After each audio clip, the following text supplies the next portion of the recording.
Bien le bonjour à toutes et à tous, madame, monsieur, bonjour à vous, Marco et Alix. Voici l'actualité nationale de ce mercredi. Fin de mission pour l'ambassadeur du Vietnam en Côte d'Ivoire, Tran Ngoc Touré, a fait ses adieux au chef de l'État, occasion pour les deux hommes de faire un tour d'horizon sur les relations qui unissent la Côte d'Ivoire et le Vietnam, des liens qui se sont d'ailleurs bien développés.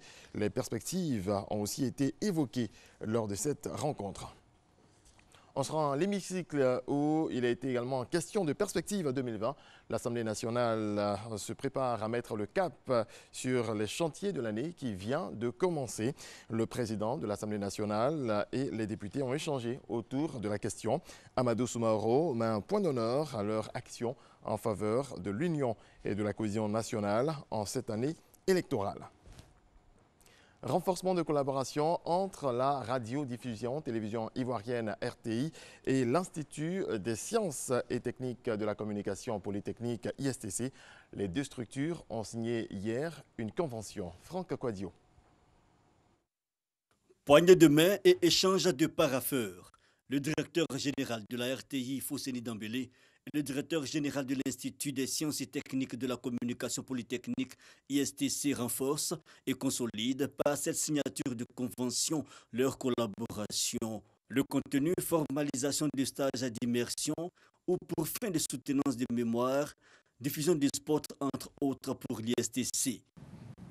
Nous avons dépoussiéré et renforcé le pont entre la RTI et l'ISTC Polytechnique. Le service communication de l'Institut empruntera la même voie pour se retrouver au pied des antennes en vue de la diffusion de ces spots sur ce pont flambant neuf. Les collaborateurs de M. Fousseni Dambélé pourront circuler, qui pour dispenser des enseignements à l'Institut, qui pour organiser des séminaires dans les salles et amphis, qui pour enregistrer des émissions dans les studios de l'Institut.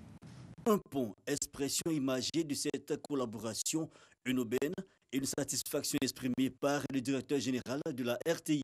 Le principal bénéficiaire des formations dispensées par l'ISTC aux étudiants, tant au niveau de la technique, du marketing, de l'animation que du journalisme. Et également, nous sommes la porte d'entrée la principale pour les stages et bien d'autres activités de l'ISTC. Donc nous avons deux maisons voisines qui n'avaient pas jusqu'à présent exploité toutes les potentialités qui se présentaient.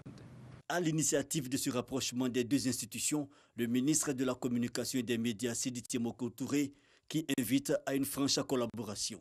Ce n'est que la première étape. Je suis convaincu que dans votre collaboration, vous découvrirez d'autres leviers bénéfiques pour votre développement, le développement de chacune de vos entreprises.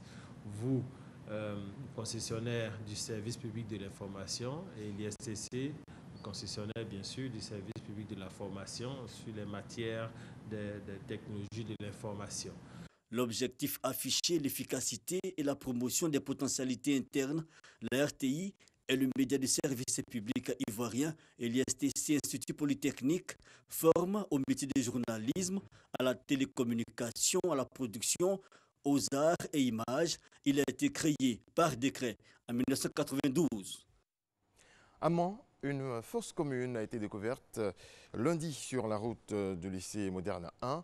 Une exhumation a eu lieu en présence des autorités judiciaires et policières. C'est à l'occasion des travaux du bitumage de la voirie lancée récemment dans la ville que cette découverte a été faite. Je vous propose de suivre la déclaration de la procureure de Mans, Nafissatou Konta. Le 13 janvier 2020, au cours de l'exécution des travaux de bitumage de l'axe préfecture Mans, bataillon de sécurisation de l'Ouest, il a été découvert une fosse commune contenant des restes humains à proximité de la clôture du lycée moderne 1 de Mans. Une enquête a été immédiatement ouverte par le parquet près le tribunal de première instance de Mans. Les premières constatations faites par les médecins légistes du centre hospitalier régional de Mans ont permis de dénombrer 20 corps à partir de la reconstitution des ossements retrouvés dans la dite fosse. Les investigations se poursuivent pour identifier les 10 corps et déterminer les causes de la mort. Fait au parquet de Mans le 14 janvier 2020. Merci de votre attention. C'est la fin de ce point de l'actualité. Nous reviendrons à 6h30.